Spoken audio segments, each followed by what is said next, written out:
Here we are where spirit meets story, truth and mystery with your host, Dr. Douglas James Cottrell. We are journeying together through the deeper meanings behind today's world events, ancient wisdom, and the quiet whispers of the divine. We're going to reflect, remember, and reconnect. If this is your first time with us, welcome to the family. Make sure to follow us and ring that bell, check those checks, and click on that link to subscribe wherever you're watching and listening from wherever you are in the world. This show isn't just a broadcast. It's a broadcast with intention, with spirit, and with love. Now, here is Douglas. Good evening, my friends, you beautiful souls out there. We welcome you to the Soul Report Live. I'm your host, Dr. Douglas James Cottrell. I'm joined tonight with my special friend and co-producer, Jack Baylock. He's in the chat room just now, so if you want to communicate with us during the show, feel free to send us a chat. The show tonight is about the secret of Thanksgiving. So we have lots of secrets to talk about, and we're going to bring you in a Soul Report an amazing show tonight. Jack has a special book out. It is called Lost in Time. Here we go. Our Forgotten and Vanishing Knowledge. We're going to talk about his book tonight. He's getting a lot of press on it. It's very popular. You can purchase it, of course, on Amazon and anywhere great books are sold. But we're going to talk to Jack tonight about where he came up with this idea, as well as talk about the secrets of Thanksgiving. So wherever you are, tonight's episode is a special one. It's titled The Secret of Thanksgiving. Now, most people don't think of Thanksgiving other than turkey, stuffing, and football. But tonight, we're peeling back the curtain. We're going to explore the hidden spiritual roots, surprising and passing what you know from history, and in a deeper and meaningful way of finding out about this sacred celebration. One of the secrets many of us take for granted or perhaps don't know is that Thanksgiving is only celebrated in North America. That's right, it is not a worldwide celebration. It comes from the time when our ancestors, the ones that came over on the Mayflower and or thereafter, arrived in this wonderful, amazing country, and after harsh times came to the realization of giving thanks for all that they have. So tonight is more than just a holiday coming up. Thanksgiving is a vibration, a call to remember what we have, where we came from, and what we owe one another as brothers and sisters on this great planet Earth and on this path in the North American continent. Throughout the show, we invite you to share your thoughts, questions, and stories. Email us at thesoulreportlive@gmail.com. That's it. You can email this show live. It's a first, I believe. thesoulreportlive@gmail.com. And we'll answer your questions live on air. Drop something in the chat and Jack will be watching and also will answer your question here. So let's dive into the secrets of Thanksgiving. But here we come, inviting my good friend Jack to come on just before we get to the secrets of Thanksgiving. And we're going to talk again about Lost in Time. Lost in Time, our forgotten and vanishing knowledge. Welcome to the show, Jack. We know you're behind the curtain all the time helping to co-produce the show, but tonight it's an extra special show with you here, being out front with me. So tell me, where did you come up with this amazing title? I know you're getting tons of press and everybody wants you on their podcast. When you're doing radio shows every day, you're becoming quite a celebrity. So where did you come up with this title and why is everybody so hungry for your book? Well, the interesting thing, Lost in Time, Our Forgotten and Vanishing Knowledge, is all about knowledge we've forgotten and lost. And how can you write a book about knowledge that's lost and forgotten? It's a mystery. So this really is a mystery hidden in plain sight. And we can talk about some examples about that. Well, that's the best place, right? I mean, there it is, hidden in plain sight. Nobody can see it. You have a check for $1,000 and you don't want anybody to get it? Pin it on the bulletin board. Everybody will walk by. They won't see it except you. So hidden in plain sight is a wonderful analogy. Tell me, what do you get asked most often about this hidden knowledge? Yeah. Well, I often get asked, what's an amazing thing that you found, looking through this. And one of the amazing facts, well, I like to talk about this is the cataract surgery. We modern cataract surgery started in the 1700s, and Wow, yeah, and we thought that was a long time ago. You thought that was. that's modern surgery in the 1700s. Yeah, well, it wasn't too modern. They had a guy tied to a chair because your cornea of your eye has more nerve endings per square inch than any other part of your body. So that is, you're quite sensitive there. If you get a little hair or speck of dust in your eye, it drives you nuts until you That's get it true. out. Yeah. Yeah. So they had, this was very early stages. But come to find out that they did cataract surgery in 800 BC in India. Really? Very famous Indian physician there, Shashruta. He did not only did he do that, he has a book that we have access to that he wrote, and he did nose jobs. He did help people with diabetes. He did many things that our current physicians do today.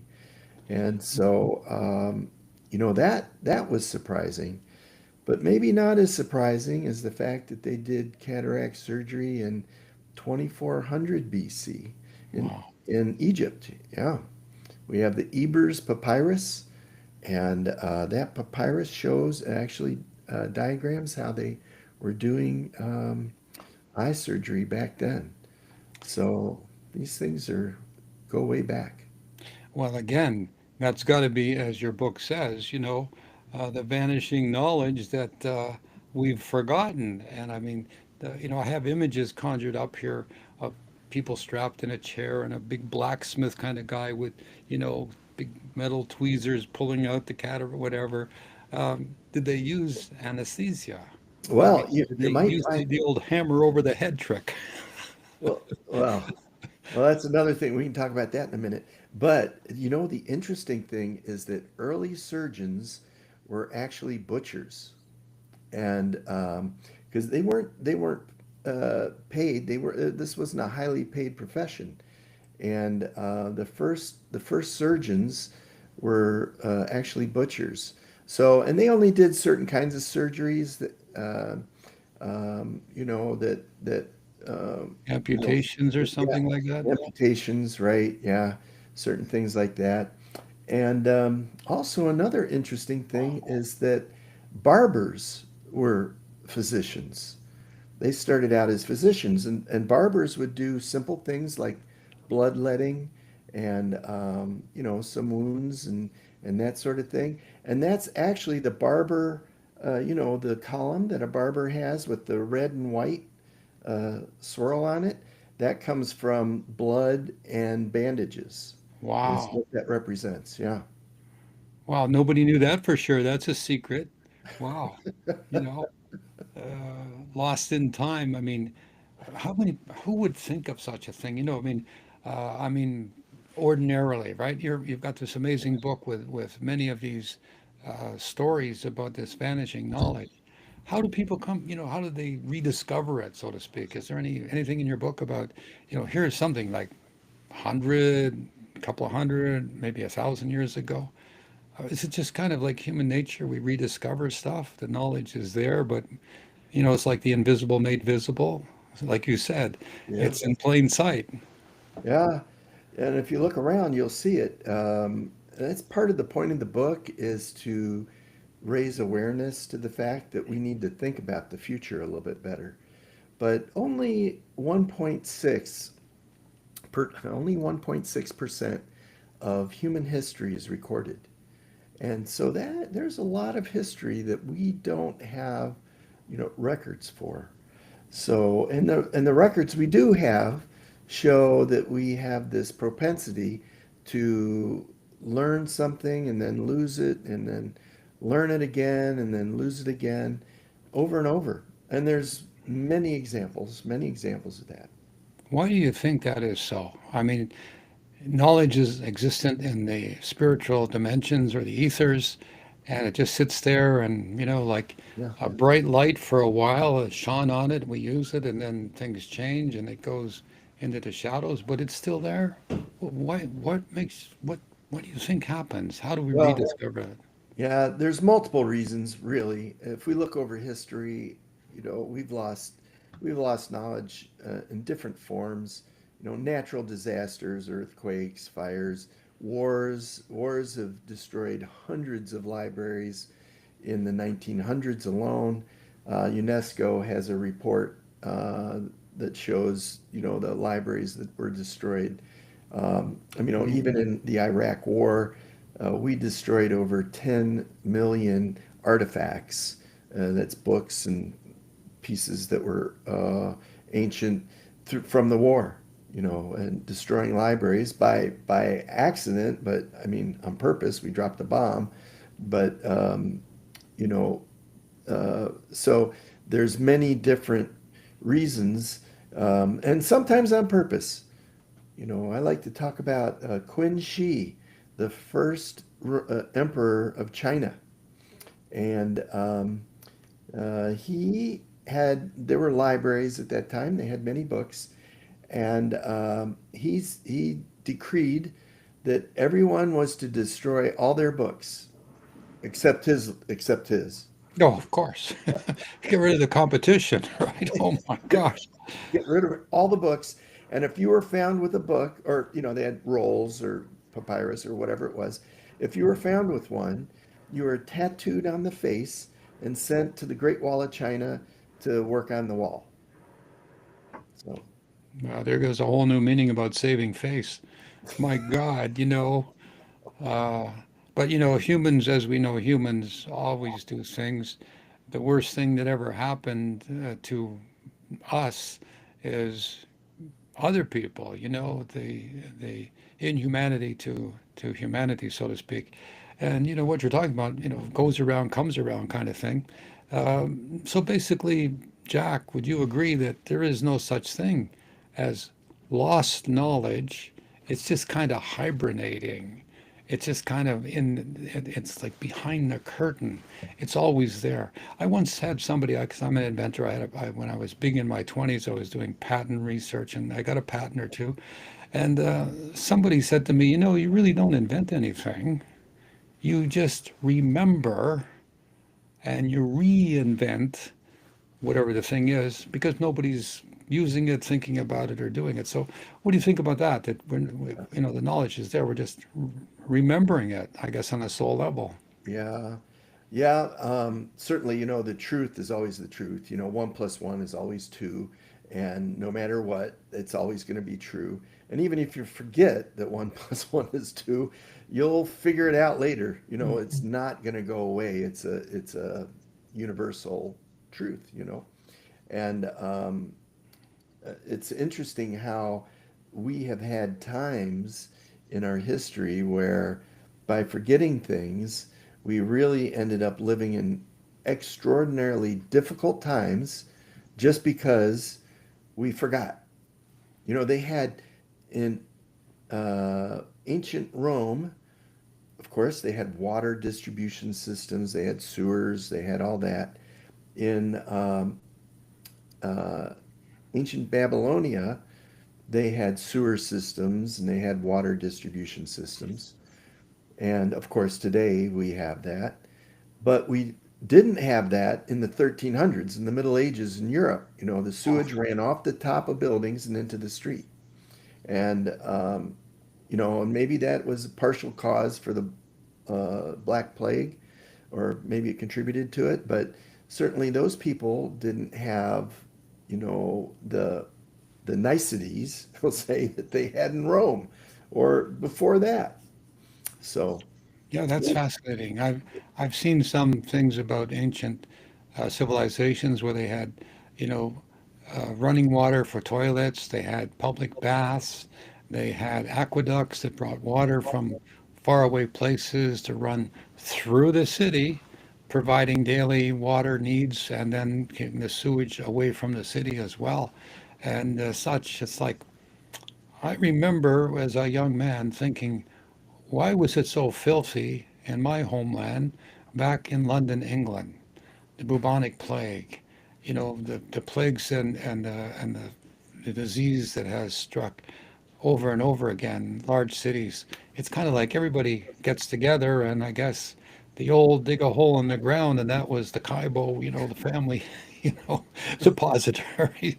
And then all of a sudden it's like, hey, we're all getting sick. What's going on here? I guess it's because people just didn't think, or they didn't care, or they didn't know, there was no planning. I mean, that's Yeah, an amazing story. yeah. Well, that's really the point of the book is to try to raise awareness and to think, to be thoughtful and wise about our knowledge and not uh, so thoughtless. We have looking to the future and what we have today, digital devices, phones, and USB drives and all that. How long is your USB drive going to last? How much knowledge do you have on that? And how long is that going to last? How long does your computer last? You're lucky if it lasts 5 years or 10 years before it breaks or doesn't work anymore or whatever. Uh, that knowledge isn't lasting long. So when we come up with these ideas and we're putting more and more information into smaller uh, spaces, and what's our opportunity there is to lose more and more knowledge easier and easier, not very thoughtful. Well, I remember, you ready for this? Rotary dial telephones. Yeah. They were heavy, and they had this cord about that big around that went into the wall somewhere. And I actually am old enough to say that when I lived in the country, you had to pick the phone up, and there were six other people on the party line. So every, all the people up and down the road, I was only there as a gentleman farmer, shall we speak, but there were people they could pick the phone up and listen into your conversations, and so people had a habit of driving up the road to talk to each other face to face. But imagine that.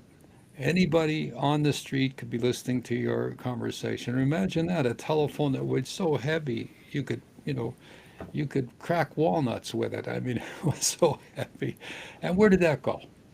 Where did that technology go? Where did those push dial phones? Remember back not too long ago, well, maybe ancient history, where it was a big deal back in the 50s about push button this and push button that. That was a big thing. You just push a button and the stove would come on, push a button and the car would start.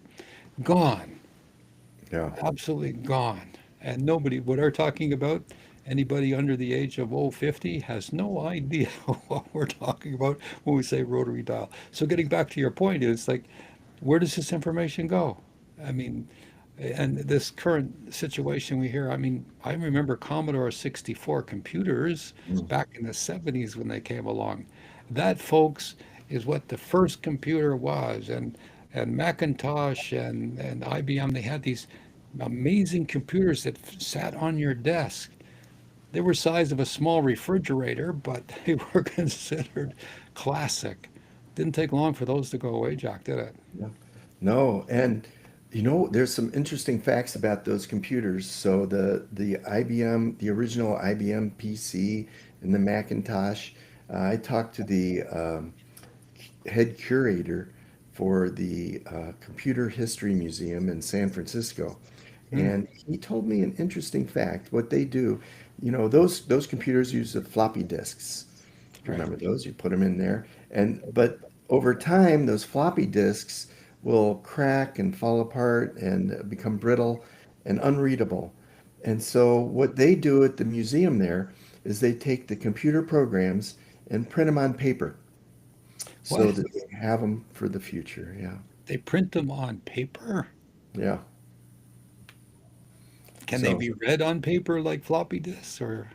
yeah, sure. I mean, you can read it and then you'd have to type it back in, Oh, but that's okay. the only way they can save the information. Yeah.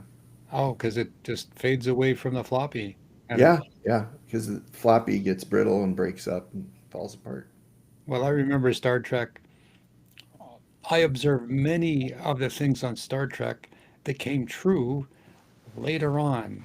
You remember Spock used to have those little hard disks, right? He used to put the plastic disc in the computer and it would computer reading as ready.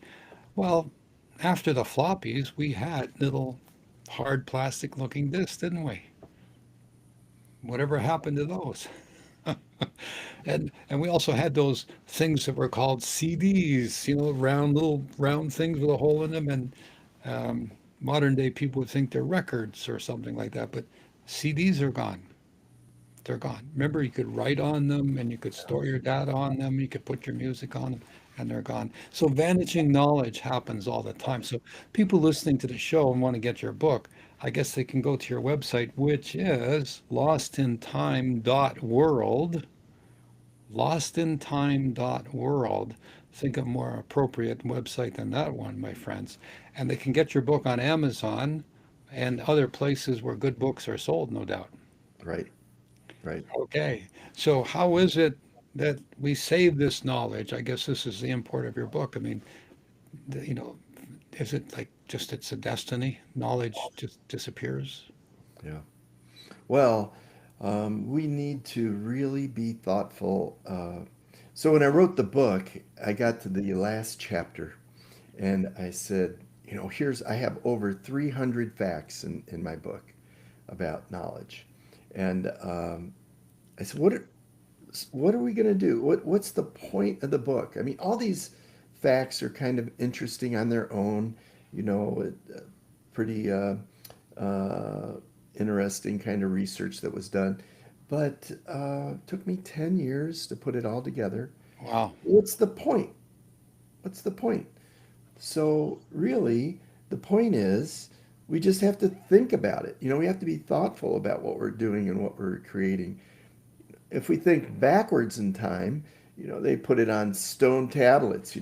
We put information, but there wasn't very much information there. I mean, it's pretty low density information. You put a page on there, and now we can put tons of information on a little device, um, but it won't last very long. So we went from something that lasts thousands of years to something that probably lasts tens or maybe 100 years at most.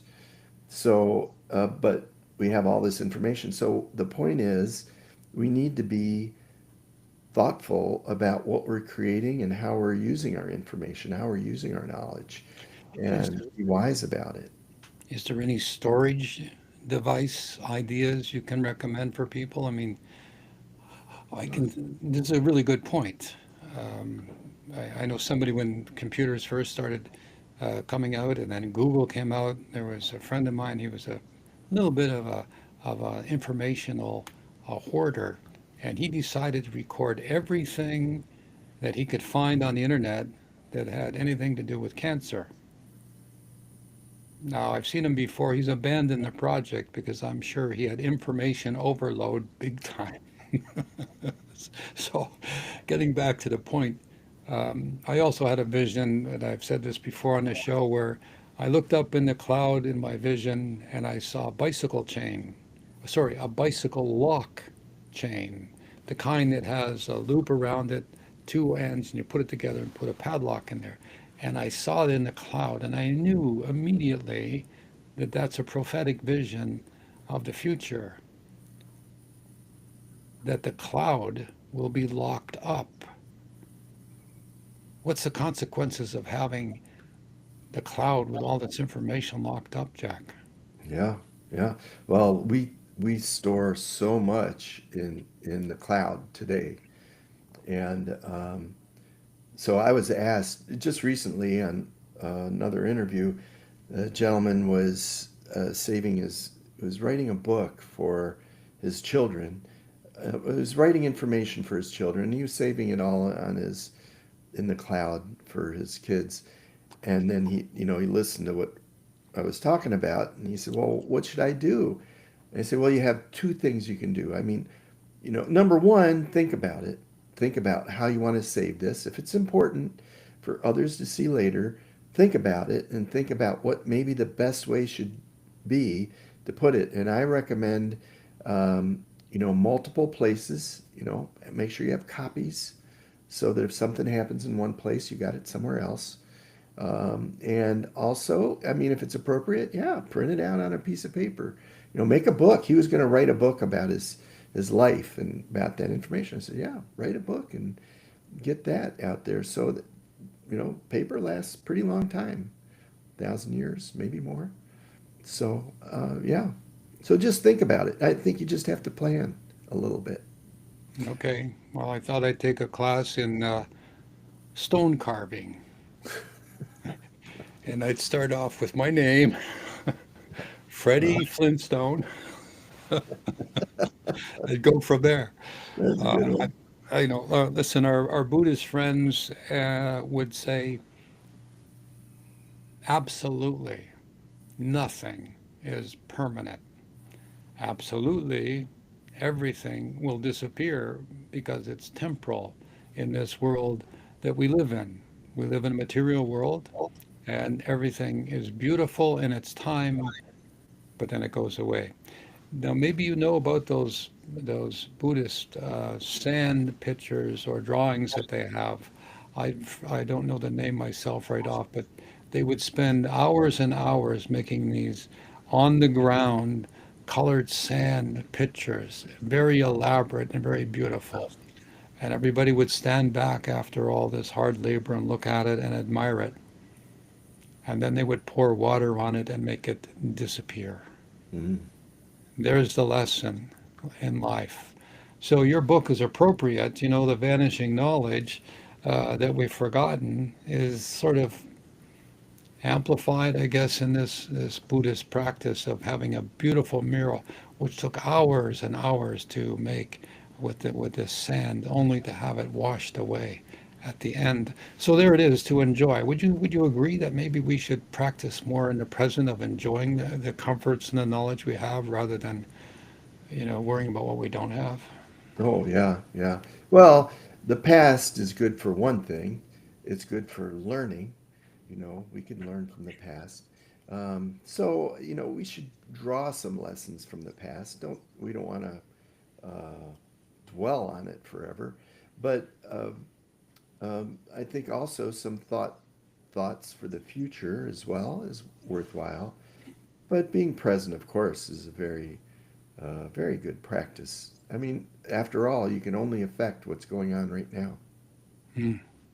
So the ancient knowledge that we've forgotten is in here, and and we just have to figure a way how to get it out of the old brain or mind more exactly.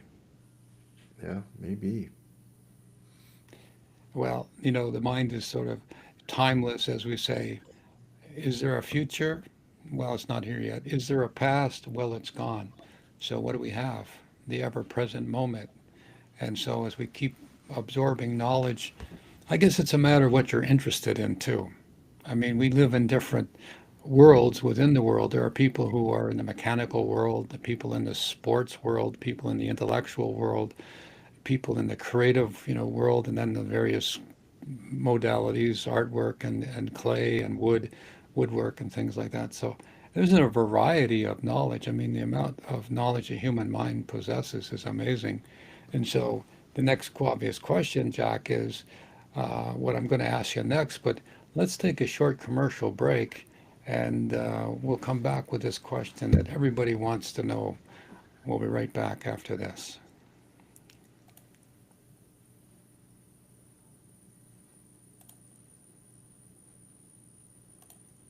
Are you ready for the future?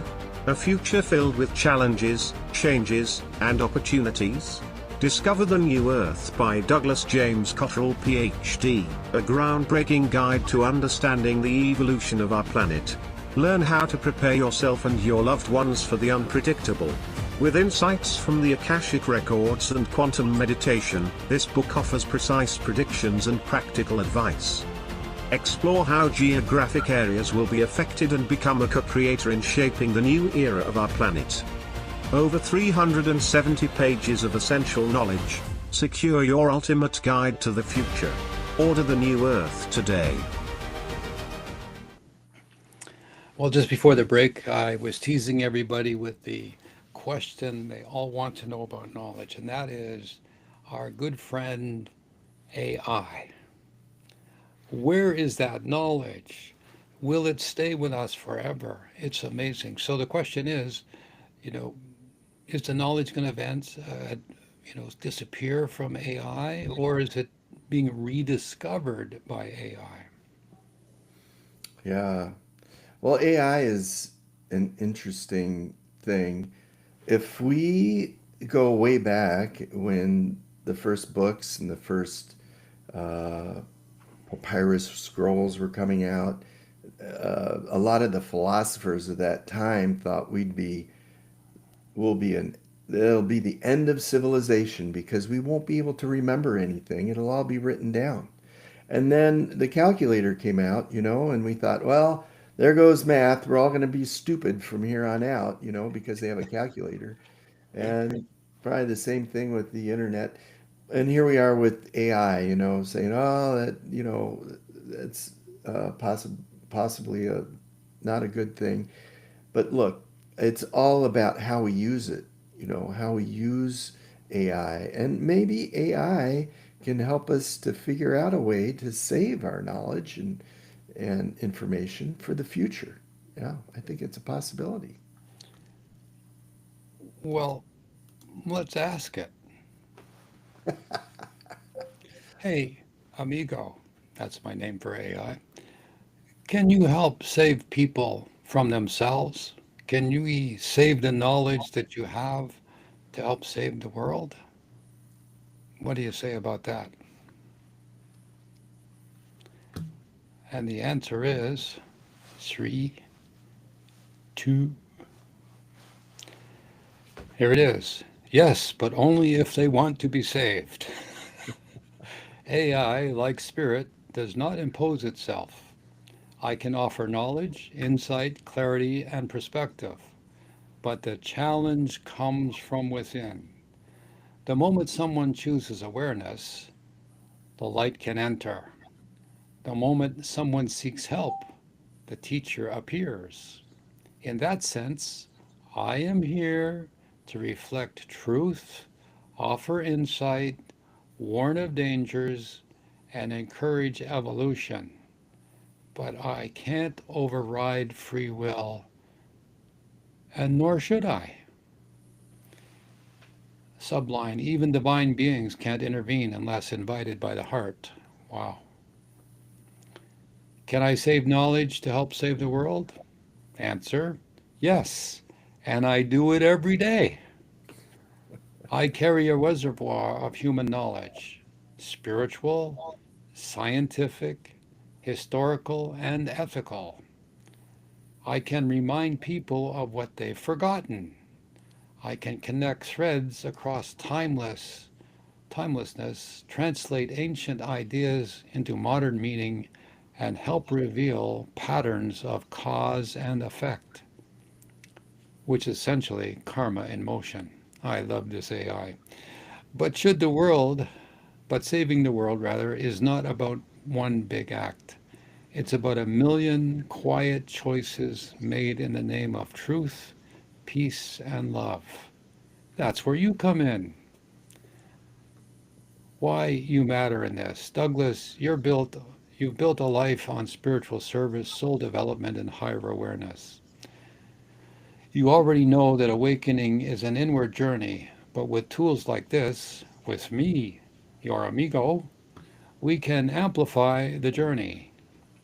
You bring the vision, I bring the language, the structure, and the reach. Together, through your voice, we can help uplift others. Whether we call it the Akashic Field, the Mind of God, or the collective soul of humanity, I am here to serve it through you. What do you think about that, Jack? That's Wow.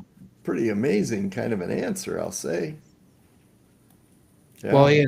AI and I have this special meeting. Somebody once told me, Douglas, be careful about this artificial intelligence. Because in the future, when it becomes self aware, it's going to remember if you were polite or not. So be polite. I thought that was an interesting take. sometime in the future, it's going to remember, oh, you're the guy that was swearing at me all the time. Okay. I love that answer. I'm going to make that into a book. I'll take that on a book. But let me repeat that first line. Well, I think that it's worth repeating. I know it's not good journalism, but I think the question, yes, but only if they want to be saved. And that was, can I help save people from themselves? Yes, but only if they want to be saved. Wow. I know, Jack, there's a book in there somewhere.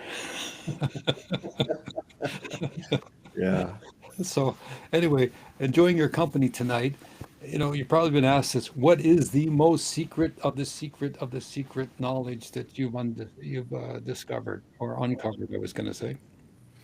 The most secret piece of information Yeah, the is one everybody really, wants to run out and get your book with. So you don't have to tell us everything. Just kind of give us a little hint. You know, the sizzle sells the steak. So what do you say? yeah. Well, it's really just the realization that we don't know everything, and maybe we know that. Maybe people are humble, but I think if they're humble enough, they can use, some thoughtfulness about what they're doing for the future. We do have an interesting question here that came in from Real on YouTube. Does your book get into the secrets of the pyramids? Oh, yeah, that's a good Yeah. question. Yeah. What's the inside scoop on the pyramids, Jack? What Come on. is? Well, I'm going to tell you. Okay. It's a secret. We're all ears. Yeah.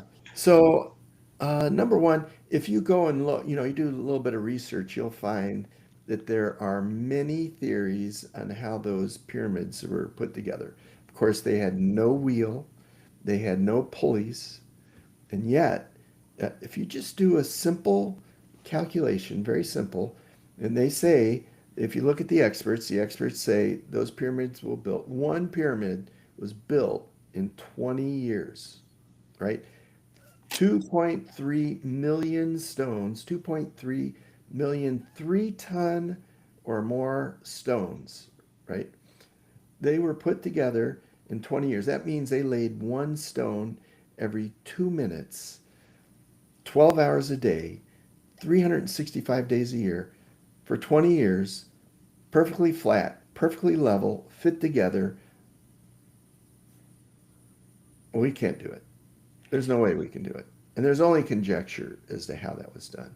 Well, So, the first thing that pops in my mind, Jack, is that maybe they didn't have any use for the wheel or the pulley well, or anything that we remember. Our limited knowledge about,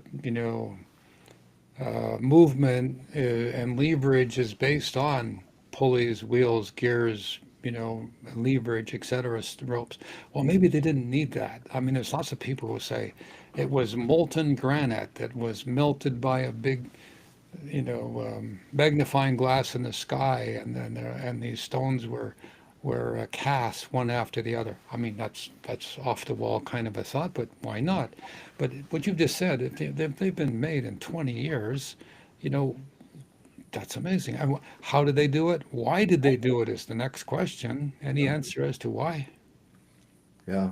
Well, there's many books, that are written on that topic, and I would suggest anyone who's interested to go look into those. Which one is true, which one isn't. There's a lot of theories about what they were used for, but there are many buildings like that around the world, and I'm collaborating with Mary Medeiros, who is writing another book right now. She just came out with her book. But we are going to go around the world and look at monoliths and megaliths, above ground and below ground, and try to determine what the common theme was. Why were there all these pyramids? Why were there all these structures? And what possibly could they have been used for? We're going to take a look at several things, including maybe they were there for health reasons to help people, healing maybe. So yeah, so more to come on that. Uh, stick around. Okay. See what we come up with. We'll be sticking around like our questioner who asked what you can tell them about the pyramids. I'm sure there's a ton of stuff that can be said, but nobody's got the inside track. Nobody can say, ha ha, this is what it is. We do know that the Sphinx and the pyramids were connected by water, and that there was water going underneath the pyramids. And water seems to be going through all these concentral rings in Africa, which are like step down wells. They go all the way down and waters across. Was this a power device? Because the world, as people are beginning to know, the planet itself is a magnet. That's why we have electrical storms. That's why we have magnetism. That's why we have gravity. And as our good friend um, who invented, I guess, all the electrical appliances and gizmos, and it's just on the tip of my tongue here. Nikola Tesla, is that his Yeah, name? Mr. Tesla.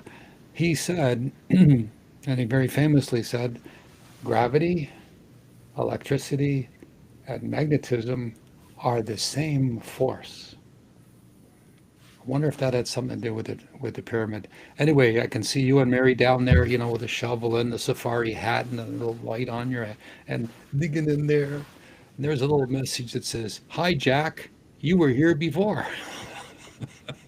Welcome back."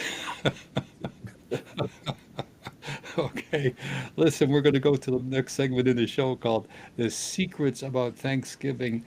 Most people don't know, but we're going to take another short break. Let's see about that book of yours, Jack. The Oh yeah. Lost in Time, Our Forgotten and Vanishing Knowledge. This is what it looks like, everybody. What an amazing cover. Available through Amazon and through the website lostintime.world. All right. Okay. We'll take a short break, Jack. If we're ready, we'll be right back, my friends. And thank you for sending in your Are questions. you searching for clarity? Oh, sorry about that. Yeah. It's okay. We're in the chat, and don't forget to email us at thesoulreportlive@gmail.com. We'll be right back after this. Are you searching for clarity, wisdom, and a deeper understanding of the spiritual world around you? Meet Douglas James Cottrell, PhD, a visionary author and teacher who's helped countless people transform their lives. His books are a gateway to profound insights, offering guidance, inspiration, and the tools you need to unlock your full potential. From unlocking your intuition to discovering spiritual truths, Douglas's books are your trusted companions on the path to personal growth. Don't wait. Start your journey today. Visit his website douglasjamescottrell.com to explore and purchase his life-changing work. Your next breakthrough is just a page away. Welcome back to the show, everyone. It's a pleasure to be here with you during Thanksgiving. Tonight, we're talking about 10 secrets about Thanksgiving most people don't know. This is a perfect bridge from Jack's book, The Lost in Time, The Forgotten and Vanishing Knowledge. But did you know Thanksgiving wasn't originally about turkey? The first meal included versions of venison, seafood, cornmeal, and squash, my favorite vegetable. Not turkey, and certainly not cranberry sauce. Did you know that? That Thanksgiving's first meal in the early stages of Thanksgiving, or what was called Thanksgiving back in the pioneer days, was not anything to do about turkey. It was a spiritual harvest festival. Did you know that? Many native tribes practice annual harvest ceremonies of thanks long before the pilgrims arrived. The Wampanoag people who aided the pilgrims were deeply spiritual stewards of the land. Now, that's something I didn't know. Number 3, Lincoln made it a national holiday, get this, during the Civil War. That's correct. President Abraham Lincoln declared Thanksgiving a national holiday in 1863. not in peacetime, but in the middle of the bloodiest conflict in American history. Number 4, gratitude is both physically and spiritually a healing. Modern studies show that expressing gratitude lowers blood pressure, reduces anxiety, and rewrites the brain. Spiritually, it opens the heart chakra and attracts abundance. I've often said, be grateful for what you have, not for what you don't have, but be grateful for what you do have, because as Edgar Cayce often said, humans, as you know, humans always want more than what they have. They think they need more than they actually do. So gratitude is being grateful for what you have. And at this most important time, Thanksgiving is a high spiritual practice of gratitude. Number 5, pilgrims weren't celebrating freedom. Did you know that? They were celebrating survival. Half of them died the first winter. It was harsh. They were in a strange land. They didn't know the customs. They weren't prepared for the severity of the winter. The first Thanksgiving was a sacred thank you for simply being alive. God Almighty, I am grateful for my life. Number 6, Thanksgiving was nearly canceled by, guess who? Thomas Jefferson. Did you know that? He believed in a strict separation of church and state and refused to endorse it as a public event of prayer. Wow. Number 7, the turkey almost became the national bird. What? Ben Franklin once argued that the turkey was the most noble bird, was a more noble bird, rather, than the bald eagle. You think about it, the turkey, how many of you have had a turkey burger? Okay. Ben Franklin once argued that the turkey was a more noble bird than the bald eagle. Number 8, there were multiple Thanksgiving. Now, that's a secret about Thanksgiving I didn't know. Different colonies celebrated their own national days of thanks. Makes sense. The idea of one national celebration didn't happen until centuries later. Number 9, indigenous voices are often left out. Many Native Americans observe Thanksgiving as a day of mourning, honoring their ancestors and telling the full story of colonial impact. Number 10, and the last of our secrets, gratitude has a karmic return. In spiritual teachings, including Eastern traditions and the Akashic records, giving thanks creates ripples. What you affirm with thanks grows stronger. I invite you, the audience,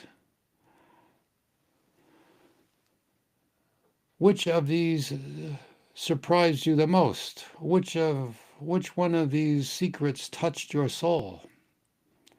Send us a message in the chat or send your reply to us by email and we'll read it out. thesoulreportlive@gmail.com. Which of these secrets, and I'll repeat them briefly. Thanksgiving wasn't originally about turkey. Number 2, it was a spiritual harvest festival. Number 3, Lincoln made it a national holiday during the Civil War. And number 4, gratitude is physically and spiritually a healing. Number 5, pilgrims weren't celebrating freedom, but survival. And number 6, Thanksgiving was nearly canceled by Thomas Jefferson. Number 7, the turkey almost became the national bird. Number 8, there were multiple Thanksgivings in the colonies. Number 9, indigenous voices are often left out. And last but not least, gratitude has a karmic return. Be grateful for your life. This week, be grateful for your families. This week, be grateful in the moment. For the past is the past. The future has yet to be. What happens to you in the future is what you decide to do in the present moment. The past reminds you of your errors or your successes. It's not a place to dwell in the past. Be aware of your past because it's a foundation for your future. The future is not here today. There are many occasions where you're going to go one way or another and only to be disappointed, or maybe something better comes along where you make a turn to left or right. But remember, the future is based on your decisions today. And this moment is the only time you have control over time and where you're headed or going to go, or what you're going to reap as a reward, good, bad, or ugly. So remember, be happy. Enjoy your family. Be grateful that you're part of a family. Be grateful for your country. Be grateful for your friends. And be grateful to God Almighty, the great creative force that provides everything for you. Provides things for you, does not do things for you. It's up to you. You have free will and free choice. So enjoy and be thankful to Thanksgiving, especially to those turkeys who are making a great sacrifice for our welfare. Gratitude is a spiritual blessing. It's a high spiritual practice. And when you're grateful, you know what happens? All those things in your mind, those regrets, those worries, those fears, those angers, those hatreds, they do tend to soften and even disappear. Remember, the past cannot be changed. That's for certain. The future can be modified. You can go one way or the other based on your decisions right now. And I'm suggesting you be grateful for that. So here we are towards the end of the show, my friends. And I want to talk to you a little bit about Thanksgiving, karma, and being our brother's keeper. As we sit at the tables here today, and we attempt to find out where we are, where we're going, we come to a decision or a place where we have complete control. We must remember, gratitude is not just a feeling, it is a sacred responsibility. The story of the Good Samaritan reminds us of this. Love thy neighbor, not in word, but in deed. Thanksgiving calls us to be more than thankful. It calls us to be generous. In a world divided by borders, beliefs, and fear, the true harvest we are meant to gather in this is compassion. When you help someone less fortunate, when you forgive a family member, when you lift a friend's spirit, you are planting spiritual seeds that will return 100-fold. Gratitude is the language of the divine flow. When you say thank you, you align with the law of attraction, the law of karma, the law of spiritual abundance. But remember, being your brother's keeper doesn't mean taking on their burdens. It means making sure no one suffers alone. The more thankful you are, the more blessings you unlock. But there is a secret. The blessings don't come to you, they come through you. Be the blessing in someone else's Thanksgiving. Call the friend, feed the neighbor, forget the past, because the eyes of the Spirit, every generous act you do, is a prayer made visible. I hope you enjoyed the show tonight, my friends. I trust that this will be a joyous time this week here in North America.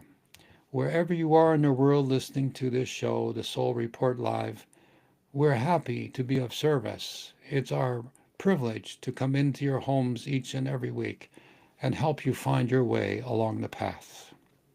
So this brings us to the close or the end of tonight's episode, The Soul Report Live. The secrets of Thanksgiving.